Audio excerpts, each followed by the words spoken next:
같이 일어서 찬송하며 어린이 주일 예배를 하나님께 드리겠습니다.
자식은 여호와의 기업이요 태의 열매는 그의 상급이로다 말씀하신 하나님, 인생의 가장 귀한 선물로 우리 사랑하는 자녀들을 허락하여 주셔서 그 자녀들을 바라보며 기쁨을 누리고 행복을 느끼게 해주시니 진심으로 감사드립니다.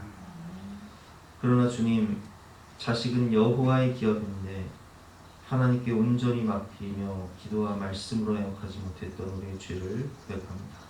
내 마음, 내 생각을 따라서, 나의 욕심을 따라서 마치 내 소유인 양 자녀를 키웠던 우리의 죄악을 용서하여 주시고 온전히 우리 자녀를 하나님께 맡기며 우리의 인생과 미래를 하나님께 맡길 때에 하나님이 통치하고 다스려 주셔서 하나님의 나라와 영광 위에 아름답게 사용하여 주시옵소서. 감사드리며 거룩하신 예수 그리스도의 이름으로 기도드렸사옵나이다. 아멘. 여호와는 긍휼이 많으시고 은혜로우시며 노하기를 더디하시고 인자하심이 풍부하시도다. 그러므로 주 예수 그리스도 안에 있는 자에게는 결코 정죄함이 없느니라. 아멘. 사제를 확신하며 다같이 사도신경으로 우리 신앙을 고백하겠습니다. 나는 전능하신 아버지 하나님 천지의 창조주를 믿습니다. 나는 그의 일하신 아들 우리 주 예수 그리스도를 믿습니다. 그는 성령으로 잉태되어 공정녀 마리아에게서 나시고 본디오 빌라도에게 고난을 받아 십자가에 못 박혀 죽으시고 장사된 지 3일 만에 죽은 자 가운데서 다시 살아나셨으며 하늘에 오르시어 전능하신 아버지 하나님 우편에 앉아 계시다가 거기로부터 살아있는 자와 죽은 자를 심판하러 오십니다. 나는 성령을 믿으며 거룩한 공교회와 성도의 교제와 죄를 용서하는 것과 몸의 부활과 영생을 믿습니다. 아멘. 다 같이 앉으셔서 함께 찬양하시겠습니다.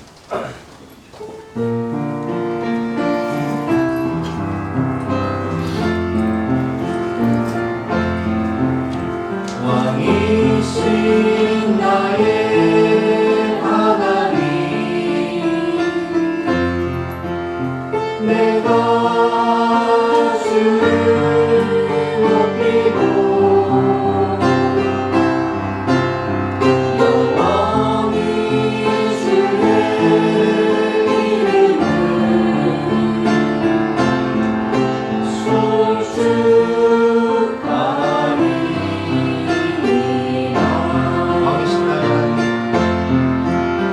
왕이신 나의 하나님,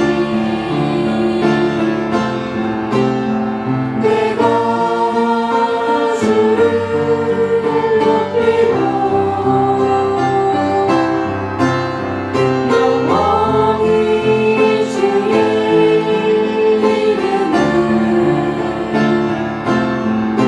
송축하리이다.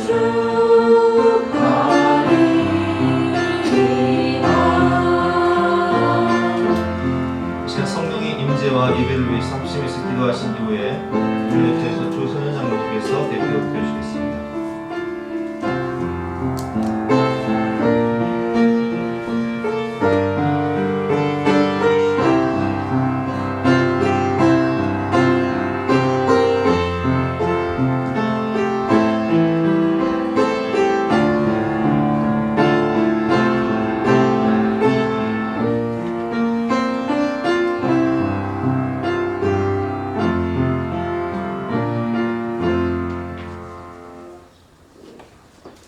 말씀으로 세상을 창조하시고 사랑으로 돌보시는 하나님 아버지, 주님의 자비하심과 말씀의 권능으로 저희들을 깨우시고 살아 숨쉬게 하시니 감사합니다.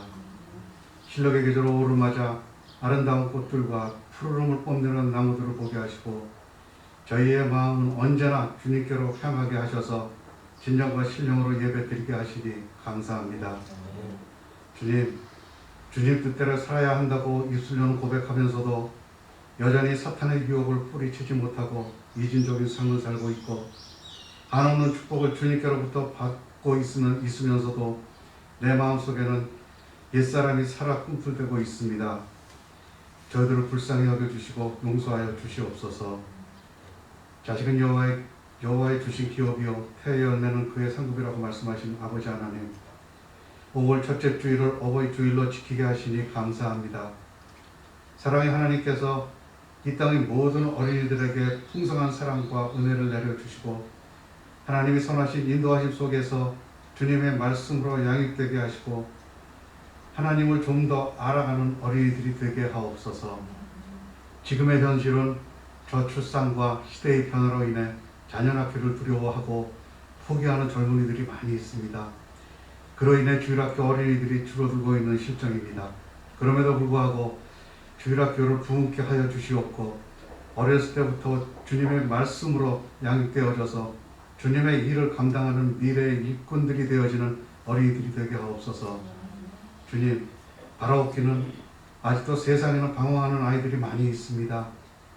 저들의 영혼을 구원하여 주셔서 주님 품 안에서 안식을 누리게 하시고 주님이 기쁨이 되는 어린아이들이 되게 인도하여 주시옵소서.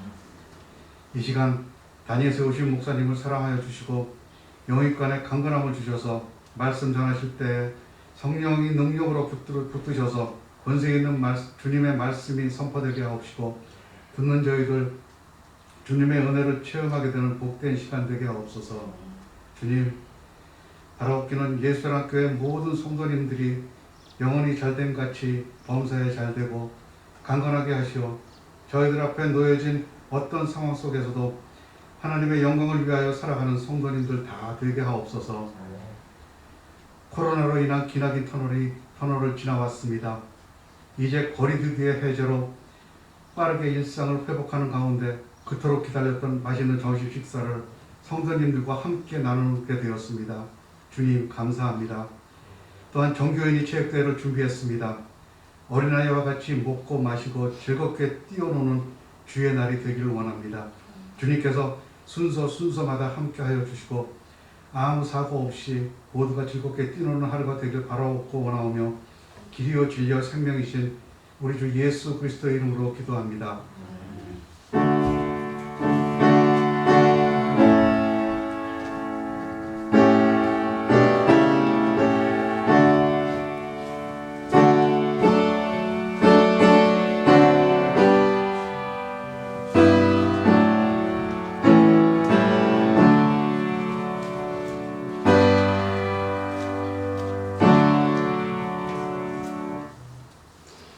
반갑습니다. 오늘도 주님을 사랑하는 마음으로 주님전에 오신 여러분들을 주님의 이름으로 환영하고 축복합니다.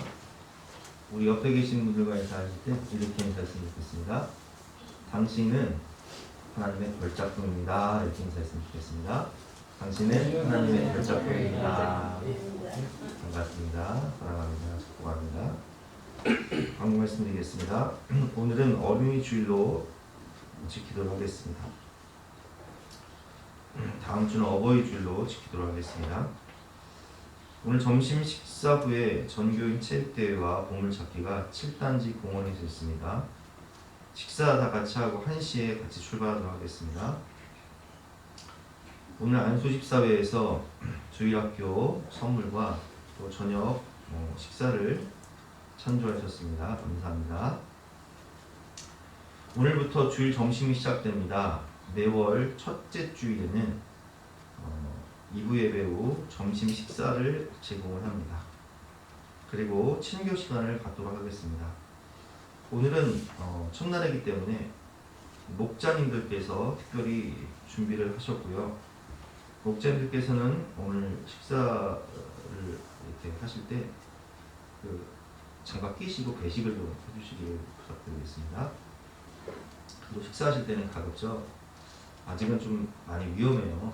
그렇기 때문에 가족끼리 이렇게 좀 식사하시고 그리고 나중에 마스크 끼고 나눔이나 교제를 하시면 좋겠습니다.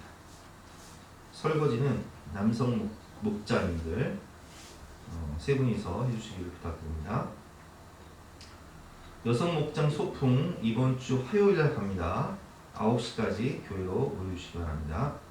가실 분들은 오늘까지 김현주 사모에게 신청해 주시기 바랍니다. 5월 생일자 축하 및 기도 시간 갖도록 할 텐데요. 일부는 안 계시니까 넘어가도록 하겠습니다. 오늘 주신 하나님 말씀은 출애굽기 14장 1절부터 31절까지 말씀인데 구약성경 102면입니다. 우리 영상을 통해서 오늘 주신 말씀을 함께 듣도록 하겠습니다. 제 14장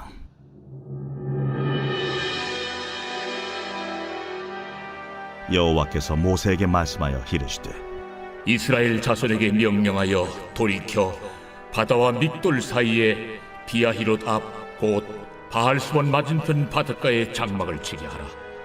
바로가 이스라엘 자손에 대하여 말하기를 그들이 그 땅에서 멀리 떠나 광야에 갇힌 바 되었다 하리라. 내가 바로의 마음을 완악하게 한즉 바로가 그들의 뒤를 따르리니 내가 그와 그의 온 군대로 말미암아 영광을 얻어 애굽 사람들이 나를 여호와인 줄 알게 하리라. 하시매 무리가 그대로 행하니라.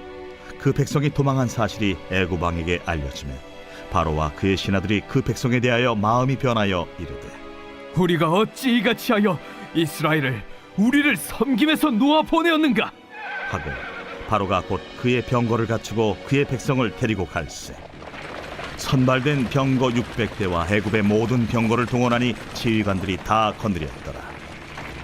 여호와께서 애굽 왕 바로의 마음을 완악하게 하셨으므로 그가 이스라엘 자손의 뒤를 따르니 이스라엘 자손이 담대히 나갔습니다. 애굽 사람들과 바로의 말들 병거들과 그 마병과 그 군대가 그들의 뒤를 따라 바알스본 맞은편 비하히롯 곁 해변 그들이 장막 친 데에 미치니라. 바로가 가까이 올 때에 이스라엘 자손이 눈을 들어 본즉 애굽 사람들이 자기들 뒤에 이른지라.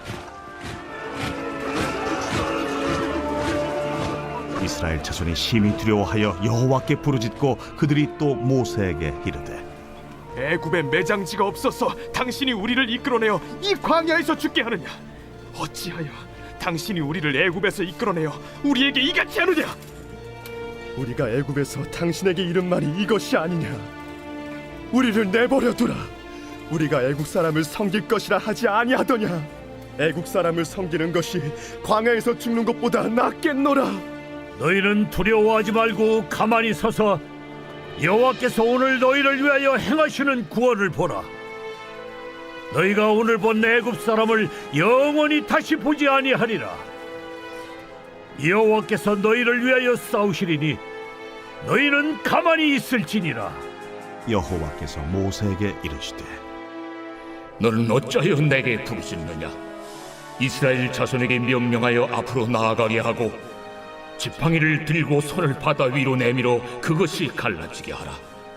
이스라엘 자손이 바다 가운데서 마른 땅으로 행하리라. 내가 애굽 사람들의 마음을 완악하게 할 것인즉 그들이 그 뒤를 따라 들어갈 것이라.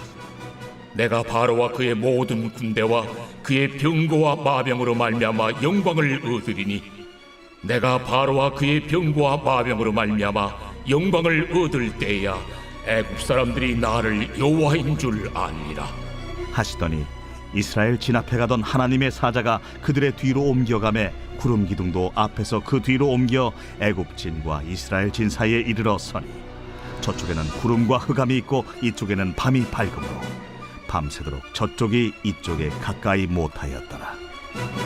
모세가 바다 위로 손을 내밀매 여호와께서 큰 동풍이 밤새도록 바닷물을 물러가게 하시고 물이 갈라져 바다가 마른 땅이 된지라. 이스라엘 자손이 바다 가운데를 육지로 걸어가고 물은 그들의 좌우에 벽이 되니 애굽 사람들과 바로의 말들 병거들과 그 마병들이 다 그들의 뒤를 추격하여 바다 가운데로 들어온지라. 새벽에 여호와께서 불과 구름 기둥 가운데서 애굽 군대를 보시고 애굽 군대를 어지럽게 하시며 그들의 병거 바퀴를 벗겨서 달리기가 어렵게 하시니 애굽 사람들이 이르되 이스라엘 앞에서 우리가 도망하자. 여호와가 그들을 위하여 싸워 애굽 사람들을 치는도다. 여호와께서 모세에게 이르시되 네 손을 바다 위로 내밀어 물이 애굽 사람들과 그들의 병거들과 마병들 위에 다시 흐르게 하라. 모세가 곧 손을 바다 위로 내밀매 새벽이 되어 바다의 힘이 회복되었지라. 애굽 사람들이 물을 거슬러 도망하나 여호와께서 애굽 사람들을 바다 가운데 엎으시니 물이 다시 흘러 병거들과 기병들을 덮되 그들의 뒤를 따라 바다에 들어간 바로의 군대를 다 덮으니 하나도 남지 아니하였더라. 그러나 이스라엘 자손은 바다 가운데를 육지로 행하였고 물이 좌우에 벽이 되었더라. 그날에 여호와께서 이같이 이스라엘을 애굽 사람의 손에서 구원하시매 이스라엘이 바닷가에서 애굽 사람들이 죽어 있는 것을 보았더라. 이스라엘이 여호와께서 애굽 사람들에게 행하신 그 큰 능력을 보았으므로 백성이 여호와를 경외하며 여호와와 그의 종 모세를 믿었더라. 말씀의 제목은 홍해 앞에서의 믿음이라는 제목으로 본말씀 어제에서 함께 은혜를 나누도록 하겠습니다. 우리가 인생을 살다 보면 이 홍해 앞에 설 때가 있어요. 정말 앞에는 홍해, 뒤에는 애굽의 군대가 추격오는 것처럼 사방이 우겨쌈을 당하는 고난의 시간, 정말 내 힘으로는 어찌할 수 없는 어려움을 만날 때가 있습니다. 그런데 그것이요, 하나님께서 우리를 사랑하셔서 사방이 우겨쌈을 당하였기 때문에 하늘을 바라보게 하는 축복을 주시기 위해서 주신 기회일 수 있다는 겁니다. 사실 오늘 백성들이 홍해 앞에 선 것은 하나님의 명령이었어요. 1절부터 4절까지 말씀 제가 읽어보겠습니다. 여호와께서 모세에게 말씀하여 이르시되 이스라엘 자손에게 명령하여 돌이켜 바다와 믹돌 사이에 비하이롯 앞 곧 바알스본 맞은편 바닷가에 장막을 치게 하라. 자, 홍해 바다 앞에 장막을 치라는 거예요. 하나님이 일부러 이렇게 세팅을 하신 거예요. 바로가 이스라엘 자손에 대하여 말하기를 그들이 그 땅에서 멀리 떠나 광야에 갇힌 바 되었다니라. 내가 바로의 마음을 완악하게 한지. 누가 바로의 마음을 완악하게 하셨다고요? 하나님이 바로의 마음을 완악하게 한지 바로가 그들의 뒤를 따르며 내가 그와 그의 온 군대로 말미암아 영광을 얻어 애굽 사람들이 나를 여호와인 줄 알게 하리라 하심에 우리가 그대로 나간다. 하나님이 이스라엘 백성들을 바닷가에 진치게 하셨고 하나님이 애굽 군대를 홍해에 수장시켜서 미래의 근심거리를 없애기 위해서 이렇게 다 계획하시고 섭리하시고 하나님이 다 인도하신 거예요. 그래서 사슬 말씀에 오면 우리가 그대로 행하리라. 인생에 우연은 없어요. 다 하나님의 계획이고 하나님의 섭리고 하나님을 사랑하셔 주신 은혜의 시간이기 때문에 우리가 홍해의 시간을 만난다 할지라도 너무 두려워하지 마시기 바랍니다. 이 고난, 이 사건을 통해서 믿음의 사람들은 하나님의 위대하심, 하나님의 살아계심을 깨닫게 되고, 그리고 이 홍해 앞에서 구원받게 되어 인생이 변하게 되는 거예요. 그 관점이 중요해요. 어떤 관점으로 보느냐. 이스라엘 백성들 민수기 14장을 보면 세상적인 관점으로 보면 한숨밖에 안 나오죠. 그러나 믿음의 관점으로 보면 그들은 우리의 밥이다. 세상적인 관점으로 보면 우리는 메뚜기에 불과하다. 어떤 관점으로 보느냐가 중요합니다. 우리는 믿음의 관점으로, 하나님의 관점으로 봐야 되는 거예요. 하나님을 믿는 사람은 홍해의 위기가 기회가 되며 죽기 전에 하나님의 능력을 알고 구원을 받고 축복을 받습니다. 그러나 믿지 않는 사람은, 애국 군대는 홍해에서 심판을 받아 죽을 때 철저히 후회하며 죽음 가운데 하나님의 능력을 비참하게 알게 됩니다. 우리는 믿는 사람이기 때문에 홍해의 위기가 기회가 되고 죽기 전에 하나님을 만나 하나님의 능력을 알고 구원을 받고 축복을 받아야겠죠. 그래서 우리가 홍해 앞에서 어떻게 우리의 믿음을 보여야 할지 세 가지를 배워보도록 하겠습니다. 첫 번째로, 홍해의 위기 앞에서 작은 믿음과 큰 믿음이 드러나는데 우리는 큰 믿음을 선포해야 됩니다. 큰 믿음을 가져야 됩니다. 오늘 이스라엘 백성들은 위기 상황의 모습을 보면 어떻게 대처를 하고 있습니까? 5절부터 9절까지 말씀 제가 읽어보겠습니다. 그 백성이 도망한 사실에 애국 왕에게 알려지매 바로와 그 신하들이 그 백성에 대해 마음이 변하이되 300만 가까이 되는 그 노예들이, 엄청난 인력이죠. 그 노예들이 이제 애국을 나가버리니까 그들이 마음이 변한 거예요. 이르되 우리가 어찌 이같이 하여 이스라엘을 우리를 섬김에서 놓아 보내었는가 하고 바로가 곧 그의 병거를 갖추고 그의 백성을 데리고 갈새 선발된 병거 600대. 여러분, 병거는요, 우리가 그 배너라는 영화에서 다 보셨겠지만 말이 2마리나 혹은 4마리가요 이 병거를 끌게 되면 전쟁을 할 때요, 이 병거가 다 치고 나가면 보병은 그냥 다 깔려 죽는 거예요. 말발굽에. 병거가 착 치고 나가면 지금으로 말하면 탱크와 같아서 이게 상대가 안 되는 거예요. 그런데 애국 군대는 병거로 이 제국을 이루고 세계를 제패했거든요. 근데 그 병거가요, 오늘 말씀 보니까 선발된 병거가 600대, 그리고 그 병거뿐만 아니라 애국의 모든 병거를 동원합니다. 지휘관들이 다 출동을 하죠. 8절 말씀, 여호와께서 애국 왕 바로의 마음을 완악하게 하셨으므로 그가 이스라엘 자손의 뒤를 따르니 이스라엘 자손이 담대히 나갔습니다. 담대히 나갔다는 뜻은 손을 들고 나갔다는 거예요. 만세를 부르며 손을 들고 나갔다는 거예요. 애굽 사람들과 바로의 말들, 그러니까 막 기마병도 출전을 하고 병거도 출전을 하고 마병과 그 군대가 그들의 뒤를 따라 바알손 맞은편 비아이것 해변 그들이 장막진대에 그칩니다. 여러분, 이스라엘 백성들은 지금 430년 동안 애굽에 살면서 대부분을 노예생으로 살았어요. 군사훈련을 받은 적이 없다. 우리 같은 경우야 남자들은 대부분 군대에 가서 2년 동안 군사훈련을 받았지만 애굽 백성들은, 아니 이스라엘 백성들은 애굽에서 노예로 살았단 말이에요. 전쟁을 해본 경험이 없어요. 근데 애굽은 어떻습니까? 세상에서 이 시대에 가장 강력한 군대, 가장 강력한 병거부대, 가장 강력한 마병들이 있었단 말이에요. 기마병들이 있었단 말이에요. 그러니까 상대가 되겠어요.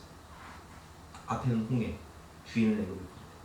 이 위기 상황 가운데 10절 말씀을 보면 백성들이 뭐합니까? 여호와께 부르짖고 기도를 해요. 바로가 가까이 올 때 이스라엘 자손들이 눈을 들어본즉 애굽 사람들이 자기들 뒤에 이른지라 이스라엘 자손이 심히 두려워하여 여호와께 부르짖고. 그러니까 여러분, 이스라엘 자손들이 믿음이 없었던 건 아니에요. 뭐해요? 기도해요. 여호와께 부르짖다고 분명히 나와 있잖아. 그런데 기도하고 난 다음에 백성들의 반응이 중요해요. 그러나 기도하고 난 후 백성들의 반응은 원망, 불평, 책임전가. 모세 당신 때문에. 11절과 12절 말씀 보겠습니다. 그들이 또 모세에게 이르되, 기도하고 난 다음에 얘기하는 거예요. 기도하고 난 다음에. 그들이 또 모세에게 이르되, 애굽에 매장지가 없어 당신이 우리를 이끌어내어 이 광야에서 죽게 하느냐? 어찌하여 당신이 우리를 애굽에서 이끌어내어 우리에게 이같이 하느냐? 우리가 애굽에서 당신에게 이른 말이 이것이 아니냐? 이르기를 우리를 좀 내버려둬라. 우리가 애굽 사람을 속일 것이다. 그냥 노예로 살 것이다. 이렇게 하지 아니었더냐? 애굽 사람을 섬기는 것이 광야에서 죽는 것보다 낫겠냐? 당신 만나 되는 일이 없어. 애굽에 있었으면 비록 노예일지라도 이렇게 비참하게 죽지는 않을 텐데 왜 우리를 찾아와서 왜 우리에게 무슨 해방과 자유를 준다고 우리를 구원해서 우리가 이렇게 몰살을 당하겠습니까? 뭐 하는 거예요? 원망, 불평, 책임전가. 똑같이 선악과를 먹었는데 선악과를 먹은다는 건 뭐예요? 당신만 되는 거예요. 하나님께서 어찌하여 네가 선악과를 먹어? 하나님 못 되신 저 여자를 만나서 내가 되는 일이 없다. 이게 여러분 인간의 타락한 본성입니다. 위기를 만나면 신앙생활을 하니까 기도는 해요. 그런데 뭐예요? 원망, 불평, 책임입니다. 이게 이스라엘 백성들의 모습이에요. 그러나 모세는 달랐어요. 모세는 13절과 14절에서 이렇게 말합니다. 한번 같이 읽어볼까요? 시작. 모세가 백성에게 이르되 너희는 두려워하지 말고 가만히 서서 여호와께서 오늘 너희를 위하여 행하시는 구원을 보라.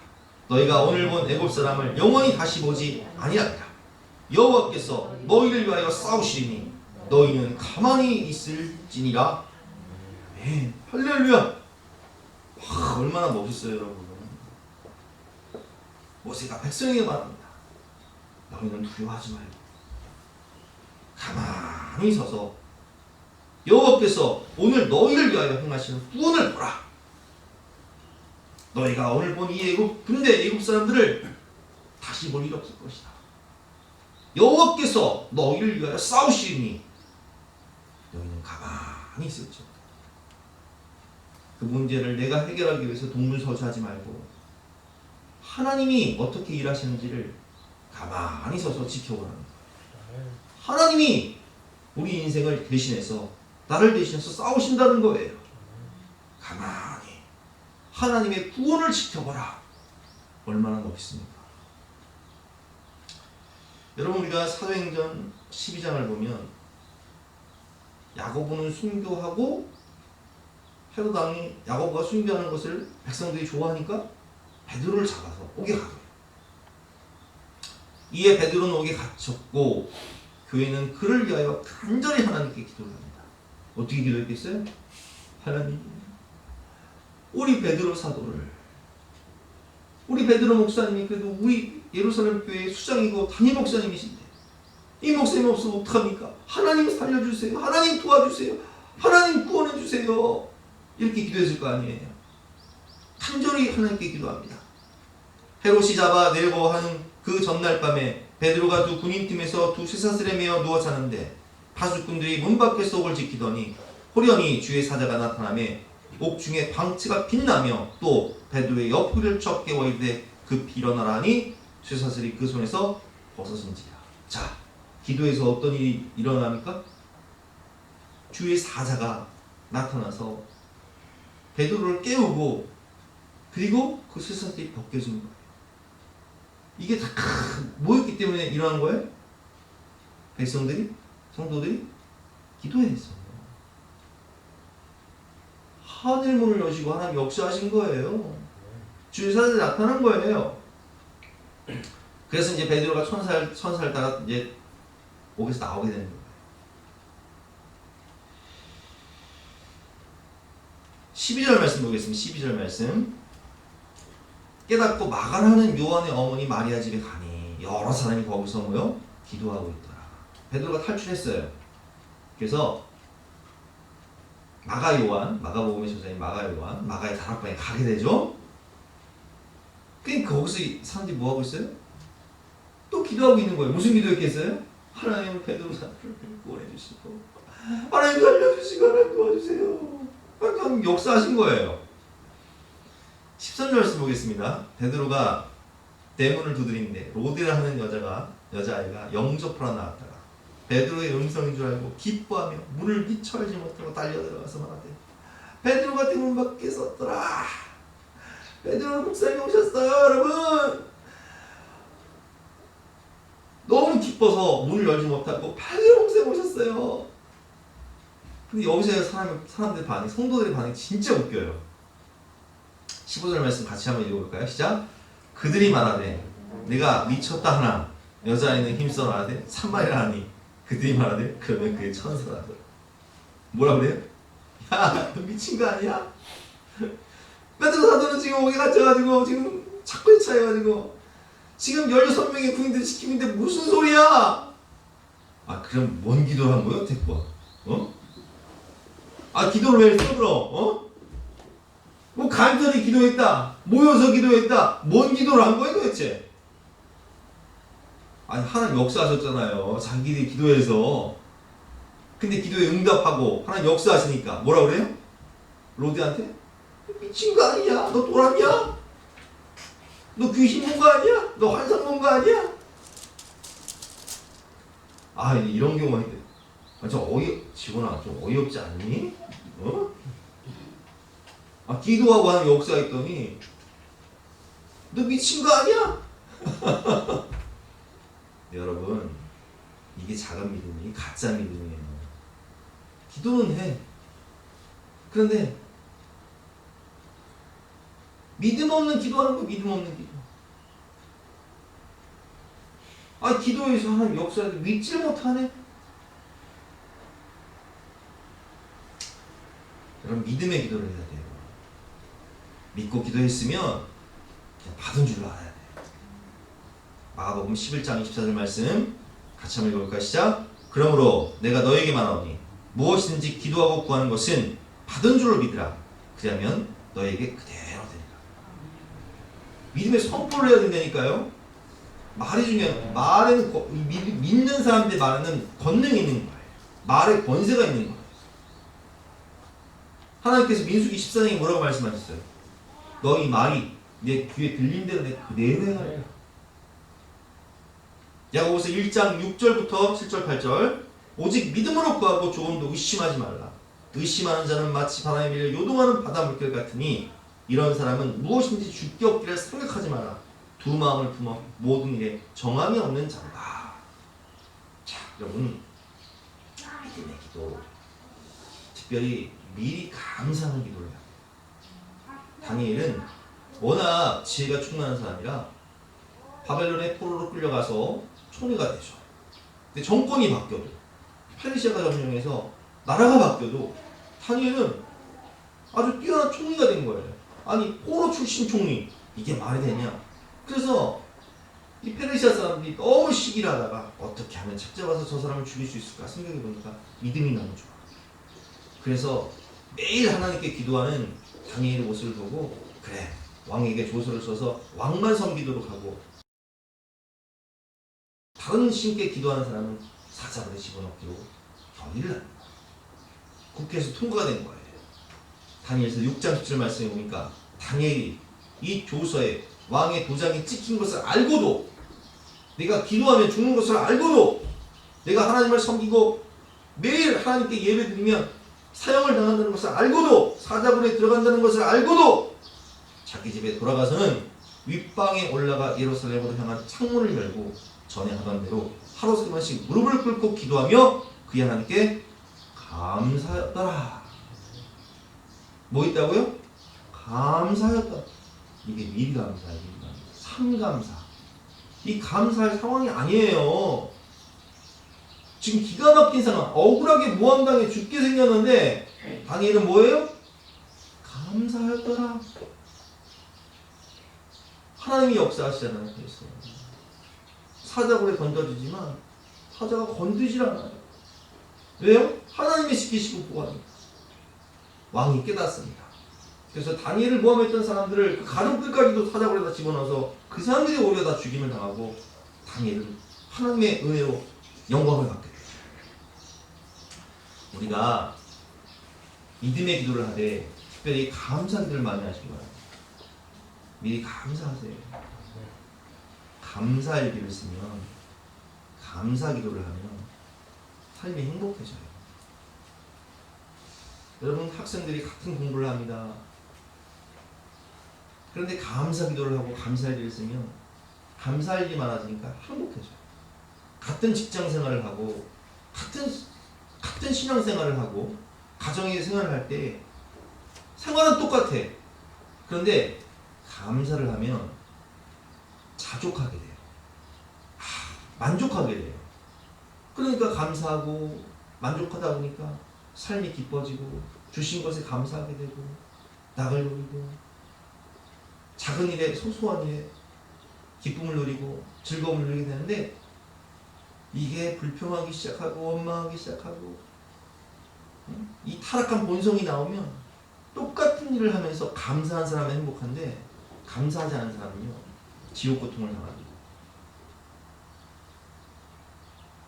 그래서 여러분 의식적으로 의도적으로 감사일기를 써보세요. 오늘 내가 하루를 살면서 감사한 것이 무엇인가 10가지를 적어보세요. 내가 이렇게 살아있음이 감사, 내가 사랑하는 가족들을 주심을 감사, 내가 이렇게 믿음 생활할 수 있음이 감사, 이렇게 예배 드릴 수 있으니 감사, 또 2년 넘도록 밥을 못 먹었는데 오늘 교회에서 점심을 주시니 감사, 저녁까지 준비했으니 감사, 새벽대회를 하니 감사, 보물찾기도 하니 감사, 선물까지 준다고 하니 감사, 땡 잡았다 감사, 할렐루야.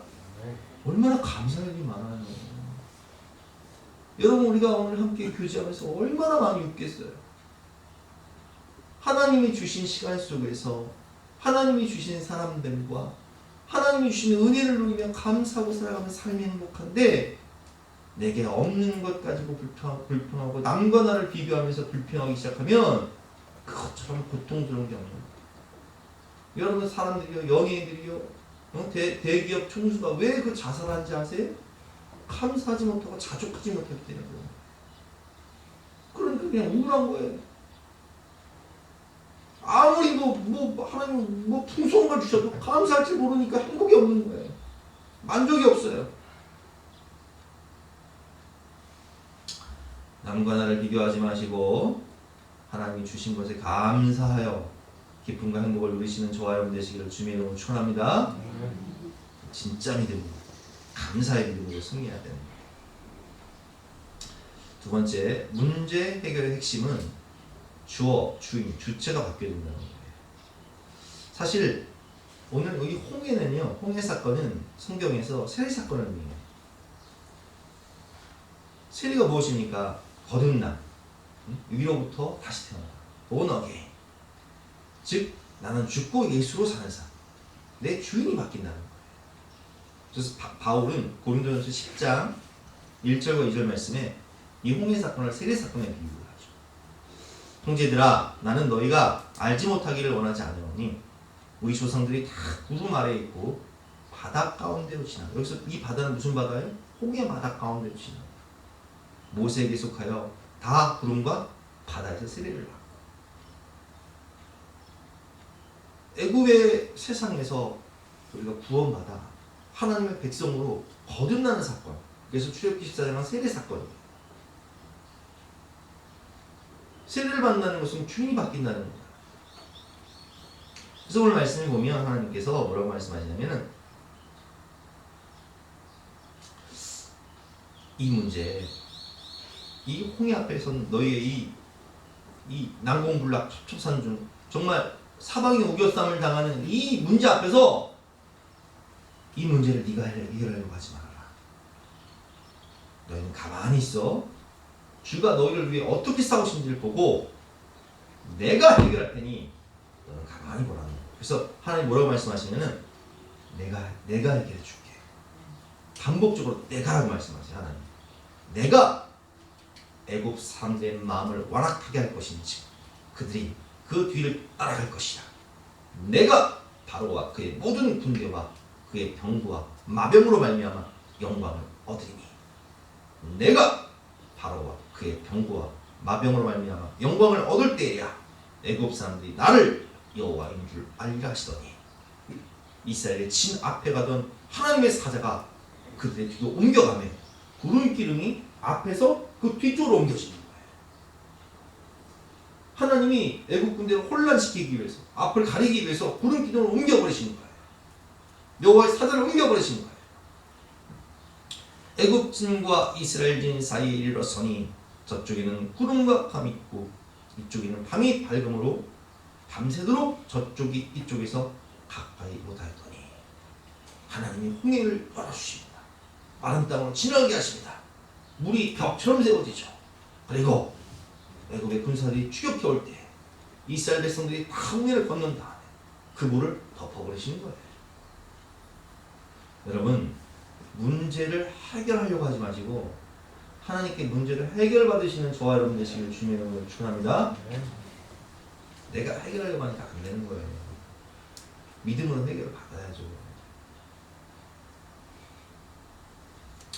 수고하고 무거운 짐진 자들아 다 내게로 오라. 내가 너를 쉬게 하리라. 나는 마음이 온유하고 겸손하니 나의 멍에를 메고 내게 배우라. 그리하면 너의 마음이 쉼을 얻으니 이는 내 멍에를 싣고 내 집은 가벼우니라. 여러분, 이 말씀의 의미가 뭐예요? 수고하고 무거운 짐진 자들아 다 내게 오라. 인생의 무거운 짐을 하나님께 맡겨라. 그럼 누가 일하신다는 거예요? 주가 일하시네. 주가 일하시네. 신뢰하며 걷는 자에게, 하나님을 믿고 신뢰하며 걷는 자에게 하나님이 동행하셔서 하나님이 주도적으로 일하신다는 거예요. 하나님은 온전대를 잡으시고 돌파하신다는 거예요. 그리하면 너희가 쉼을 얻으리니.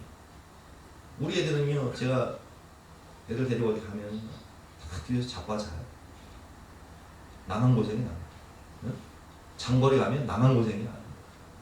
다 뒤에서. 운전 누가 해요? 제가 하는 거예요. 애들이 뒤에서 자빠져 잔다니까. 쉼을 얻는 거예요. 인생의 운전대를 누구한테 맡겨야 돼요? 하나님께 맡겨야 되는 거예요. 우리 집안을 내가 세우기 위해서 밤새도록 일을 해도요, 하나님이 세워주시지 않으면 안 된다니까요. 여호와께서 집을 세우지 아니하시면 세우는 자의 수고가 헛되며 여호와께서 성을 지키지 아니하시면 파수꾼에 끼어 있음이 없도다. 하나님이 보호하셔서 우리나라 만세라니까요. 내가 우리나라 못 지켜요. 너희가 일찍 일어나면 늦게 누우며 수고에 떠올먹으니 헛되도다. 그러므로 여호와께서 그의 사랑하는 자에게 잠을 주시는 거다. 이게 무슨 얘기예요? 하나님께 맡기고, 수고하고 무거운 모든 짐을 하나님께 맡기고 너희 마음이 쉼을 얻으라는 거예요. 자식은 여호와의 기업이요 채 열매는 그의 상급이로다. 이게 무슨 뜻이에요? 자식도 내게 아니라. 요게벳이 모세를 어렸을 때 나경에 버려야 되는데 차마 버릴 수가 없었어요. 죽일 수가 없으니까 뭐 해요? 갈대 상자를 만들고 하나님께 맡겨요. 우리 그 찬양 있잖아요. 요게벳은 뭐예요? 그 모세가 자라나서 홍해를 지팡이가 탁 치는 순간 바다가 쫙 갈라지는 그 위대한 일을 해내는 그 모습. 자식은 하나님께 맡겨야 돼요. 하나님께 맡겨야 하나님이 다루시고 하나님이 쓰시지. 이게 내가 하려고 하니까 나만큼밖에 안 되는 거예요. 꼬라지가 내 꼬라지 닿는 거예요. 성질머리도 그렇고 꼬라지도 그렇고 나를 닿는 거예요. 그러니까 내가 하려고 하면 안 돼요. 이게 잔소리로 되는 게 없어요. 할렐루야. 네? 잔소리로 되는 게 없어. 조은사님, 잔소리로 되는 게 없다니까? 네? 성집사님, 잔소리로 되는 게 없어. 하나님께 맡겨야 돼요. 어거스틴의 어머니 모니카가 어거스틴이 그렇게 속을 썩이고 이단에 빠지고 10대의 사생활을 아주 엄마 속을 뒤집어놔.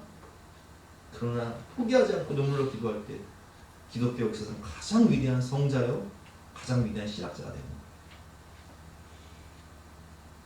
여러분, 우리 집에 왕은 하나님이세요. 내가 왕노를 하려고 하지 마세요. 우리나라는 하나님이 보호해서 우리나라 만듭니다. 자녀의 주인은 하나님, 자식은 여호와의 기업입니다. 이것을 인정하고 하나님께 온전히 맡길 때 하나님 운전대를 잡으셔야 하나님 일하시죠. 그 운전대를 못 놓으니까, 내가 끝까지 못 놓으니까 하나님 일을 못 하시는 거예요. 우리 어렸을 때 애들이 그 플라스틱 그 조립식 장난감 그거 지가 하겠다고 그래요. 그럼 해봐라. 어렸을 때 어린애가 뭘 알아요? 아무리 해도 안 되는 거야. 끝까지 포기 안 하면 지만 고생인 거야. 어떻게 해야 돼? 아빠한테 갖고 와야 되는 거예요. 아니, 커서는 자기가 할 수 있지만 어렸을 땐 못 하잖아요. 빨리 갖고 와야 될 고생인데 암세대로 고민해봤자 안 되는 거예요. 하나님께 인생을 맡길 때 하나님이 일하시니까 쉽죠. 우리는 마음의 쉼을 얻을 수 있는 거예요. 홍해 앞에서, 홍해는 세리사건이라고 말씀을 드렸죠. 이 주인이 맡겨요. 내가 해결하려고 하지 마시고 하나님께 맡기고 해결받는 축복된 인생, 참된 쉼을 얻는 저와 여러분 되시길 주님의 이름으로 축원합니다. 세 번째는요, 기도하고 행하는 거예요. 오늘 말씀을 보면 오늘 이렇게 하나님께서 말씀하십니다. 여호와께서 모세에게 이르시되 너는 어찌하여 내게 부르짖느냐. 모세야, 네 기도는 내가 이미 들었다. 근데 왜 계속 부르짖기만 하니? 어찌하여 내게 부르짖느냐. 이스라엘 자손에게 명령하여 앞으로 나가게 해라. 지금은 기도할 때가 아니라 네가 명령할 때야. 지팡이를 들고 손을 바다 위로 내밀어 그것을 갈라지게 할 때라고.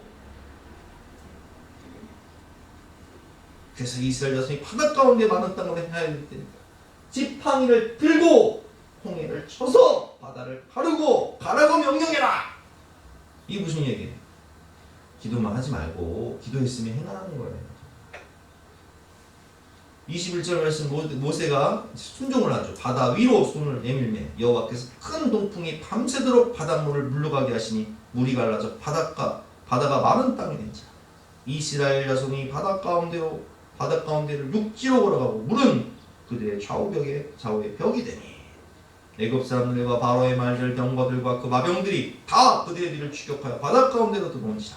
새벽에 여호와께서 불과 구름 기는 가운데서 애굽 군대를 보시고 애굽 군대를 어지럽게 하시며 그들의 병거 바퀴를 벗겨서 달리기가 어렵게 하시니 애굽 사람들이 이르되 이스라엘 앞에서 우리가 도망하자. 여호와가 그들을 위하여 싸워 애굽 사람들을 치는도다. 여러분, 기도했으면요 이래야 돼요. 공부해야 돼요. 우리가 이제 청년 다니엘 교회 때 이상준 목사님 간증 들었어요. 형들은 머리가 좋아서 너무 공부를 잘해요. 140이 넘고 IQ가 140이 넘고. 그런데 자기는 IQ가 110밖에 안 돼요. 공부를 하고 싶은데 공부가 안 돼. 지혜가 없어. 맨날 학교 다닐 때 저랑 비슷했나 봐요.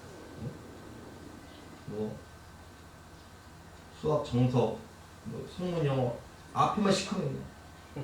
진도가 안 나. 그런데 하나님의 말씀을, 성경을 계속 읽다 보니까 하나님이 지혜를 주세요. 그래서 이분은요 아예 야고보서 1장 5절 말씀, 너희 중에 누구든지 지혜가 부족하거든 모든 사람에게 후히 주시고 꾸짖지 아니하신 하나님께 구하라 그리하면 주시리라. 이 말씀을 그 책 앞에 딱 써놓은 거예요. 수학 문제를 풀다가 막히면 이 말씀을 딱 읽고 하나님 지혜 주신다고 하셨잖아요. 지혜 주세요. 공부를 하는 거예요. 근데 풀려. 안 풀리던 문제가 풀려. 왜 그래? 하나님 지혜 주시니까. 이건 저도 경험했어요. 여러분, 저도요 공부를 하도 안 하니까 공부머리가 없어가지고 고등학교 때는 진짜 꼴찌까지 했다니까. 지나요. 어떻게 찍어도 꼴찌를 하냐. 아 진짜. 어떻게 찍어도 꼴찌를 해요. 아니 우리 반에 공부 못하는 애들 무지하게 많았거든요. 같이 노는 애들이 너무 많았는데 어떻게 찍었는데 꼴찌를 해. 나 진짜 기가 막혀 진짜. 그 하나님이 나 예화에 쓰라고 이렇게 하신 것 같아요. 근데 성경을 많이 읽으니까요, 지혜가 생겨요. 나중에 신학대학원 갈 때는요, 제가 장권 받으면서 다녔다니까요. 하는 지혜 주시는 거예요. 이게 무슨 얘기냐면, 이분은 이제 이 말씀을 믿고 공부를 해서 4년 전액 장학금을 갖고 대학을 가잖아요. 그리고 목회 잘 하시다가 미국 캐나다로 가서 거기서도 부흥시키시. 지금 양재 담당 목사님 오셨는데, 이게 기도했으면 학생은 공부해야 돼요. 그러니까 지혜를 구하고 공부를 해야죠. 이게 모든 삶의 원리인데, 기도했으면 열심히 최선을 다해서 자기가 할 일을 해야 되는 거예요. 취업을 하고 싶다. 그럼 기도했으면 어떻게 해야 돼요? 자꾸 그하고 두드리고 알아봐야 돼요. 제가 이제 30살이 넘어가니까 결혼을 해야 되겠네요. 결혼. 그럼 어떻게 해야 돼요? 어떻게 사람을 만나야지. 그래서 저는요, 사람을 만나고 다녔어요.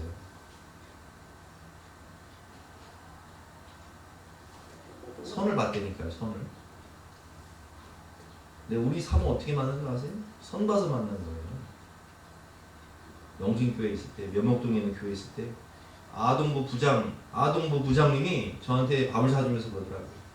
아, 임전 선생님 이제 결혼도 하셔야 되는데, 제가 차만 아가씨 소개해드릴 테니까 만나보겠다. 안 그래도 나도 지금 결혼해야 되는데 어떻게 해요? 만나보겠다. 그 전에도 한 2번 봤어, 손을. 여러분, 우리가 살다 보면요, 집중이 나가래. 저 의정부에 살 때 집중이 나가래요. 집 팔렸다고 나가래요. 이삭이 200만 원 주니까 나가래. 존재 갈 데가 없어요. 어떻게? 근데 요한복음 14장 1절부터 3절 말씀. 너희는 마음에 근심하지 말라. 하나님을 믿으리라 바랍니다. 내가 너희를 위해 거처를 예비하라 하노니 내가 나이 든 곳에 너를 인도하리라. 이 말씀을 주시면서 내 평화를 주시는 거예요. 내 그 말씀 붙잡고 아주 부동산을 탁싹 주시면서 하여튼 발품을 팔아야 돼. 발품을 파니까 좋은 데가 나오는 거예요. 뭐 교회를 알아볼 때도 마찬가지죠. 안 다니는 데가 없어. 막 몇 개월 동안. 남양주 지역 일대를 아주 쑤시고 다녔어요. 발품을 팔아야 좋은 데를 얻는 거예요. 취업도 그렇고 결혼도 그렇고 이사도 마찬가지. 발품을 팔아야 돼. 지나야 지오나 사람을 만나봐야 돼요. 만나봐야 이 사람이 만나보면 이 사람이 아니구나 라는 걸 깨달을 수도 있고 이 사람이구나 라는 걸 깨달을 수 있어요. 안 만나보면 몰라. 구하라 그리하면 너에게 주실 것이요 찾으라 그리하면 찾아낼 것이요 문을 두드리라 그리하면 너에게 열릴 것이니 구하는 이마다 받을 것이요 찾는 이마다 찾아낼 것이요 두드리는 이에게는 열릴 것이니라. 기도했으면요 학생은 공부해야 되고요 취업을 하기 위해서는 알아봐야 되고 결혼하기 위해서는 만나봐야 되고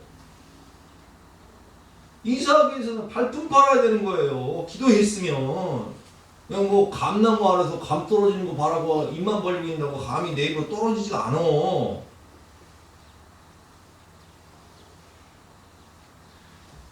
우리 그 다니엘 교회 때 전화성 대표 단정 들었지만 이분이 불교 신자였는데 자기가 창업하는 회사에서 쫓겨나요. 기가 막힌 일이죠. 그 친구의 권유로 절에서 CCM 됐다가 예수 영접하고 그때부터 신앙생활 얼마나 열심히 하는지 매일 교회 가서 기도하고 수요예배 금요일에 새벽 예배 안 빠지고 그냥 참석하고 있어요. 군대 28이 돼가지고 군대 끌려가요. 문제를 만날 때마다 어떻게 해요? 기도하고 해결합니다. 군대 가기 전에 만든 회사가 빚더미에 앉아가지고 9억 빚이 생긴 거예요. 9억 빚. 나만 망한 게 아니라 어머니한테 맡겨놨는데 집안이 그냥 쫄딱 망하게 생겼어. 어떻게 해요? 기도하고 최선을 다해서 프로그램을 개발하니까 그것이 능력이 되어서 나중에는 대기업과 상대해도 이길 수 있는 그런 기업이 되어버렸어요. 이 간증은요, 이 사업하시는 분들은 꼭 한번 들었으면 좋겠어요. 이 전화성 대표 다니엘 기도의 4일차 간증인데 너무 좋더라고요. 그래서 이분이 기도하고 돌파했던, 기도하고 개발했던 그것이요, 이제 창업하는 사람들 살리는 그런 약재료가 됩니다. 기도하고 최선을 다해 일하고 하나님께 문제를 해결받아야 되는 거예요.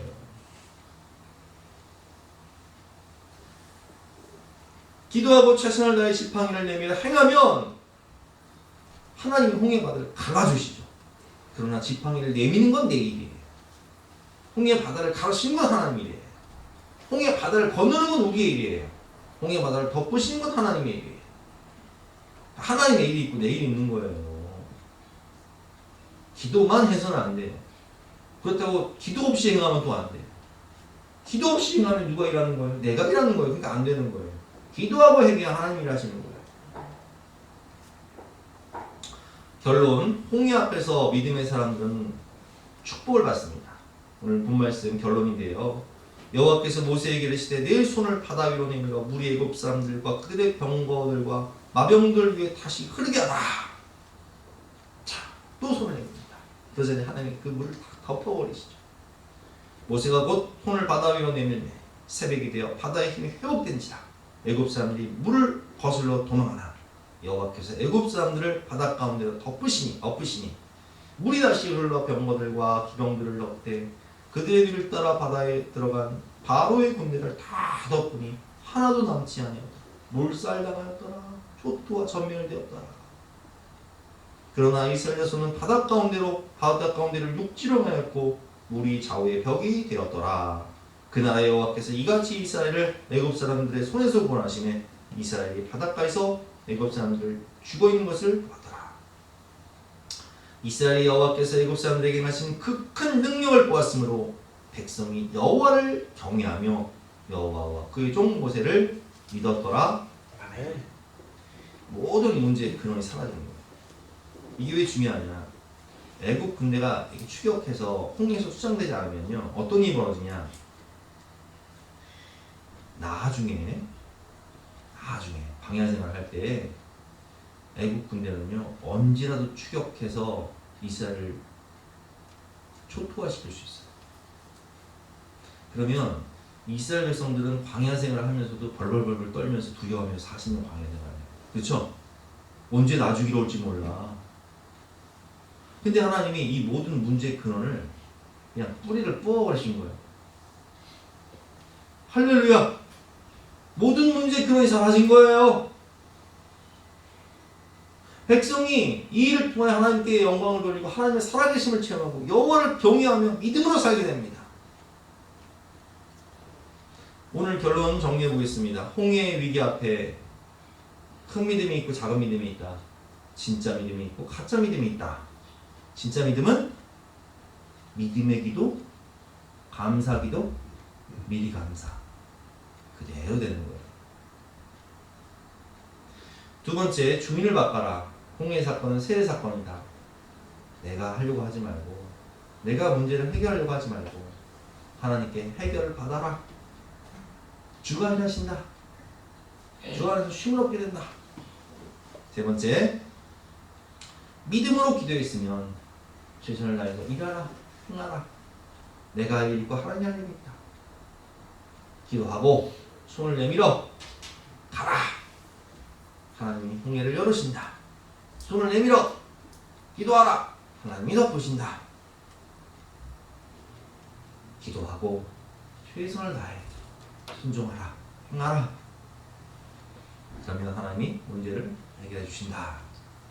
자, 이 말씀 따라서 홍해의 위기 앞에서 두려워하지 마시고 하나님이 나를 위해서 어떻게 싸우시는지를 가만히 서서 믿음으로 지켜보세요. 하나님 여러분들 사랑하시고 축복하십니다.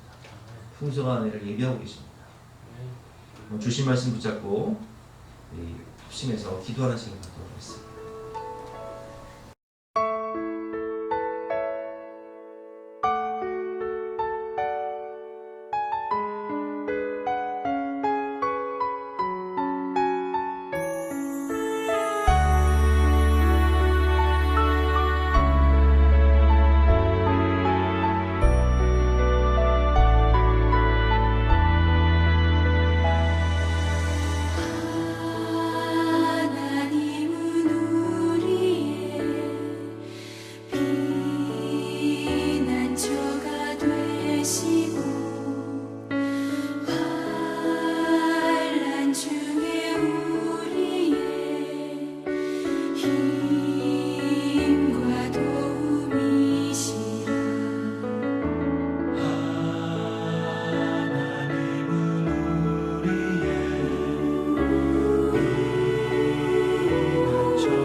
342장 찬송하시겠습니다.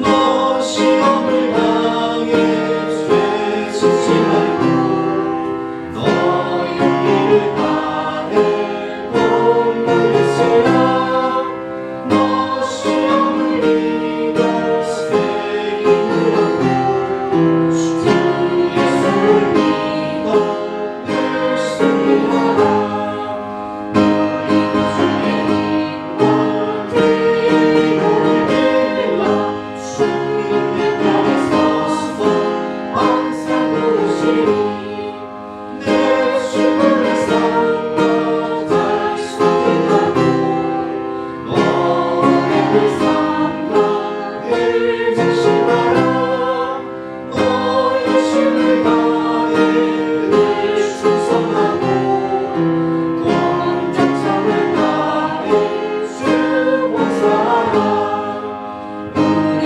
구주의 힘과 그의 미고를 빌어 주님의 편에 서서 항상 누시리 절 이기는 자는 상 받으리니 너나 쉬지 말고 늘 전진하라 내 구세주 예수 힘 주시리니 주 예수를 믿어 늘 승리하라 우리 구주의 힘과 그의 미고를 빌려 주님의 편에 서서 항상 누시리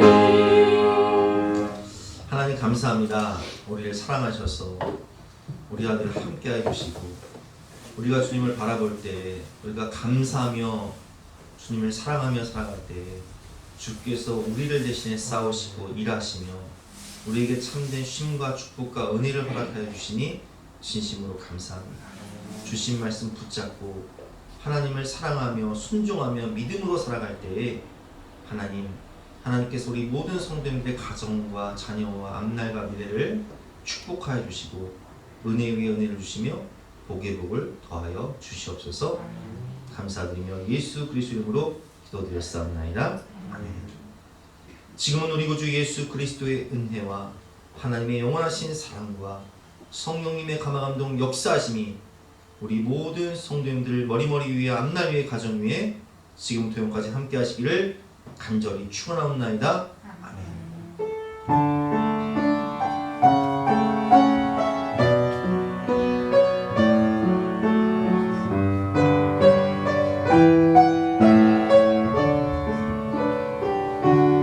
온 세상이 아름답게 피어오르고 기쁨이 가득한 이 봄날에 그대의 두 손에는 장미꽃보다 사랑해 나의 마음 주고 싶어라. 따스한 햇살 받아 사랑을 입고 춤추며 속삭이는 이 한날에 그대의 가슴에는 진주옥보다 진실한 나의 노래 담고 싶어라. 오늘을 걸어갈 때나 내일이 밝아올 때나 오 하나님의 크신 주 그대에게 내리리라.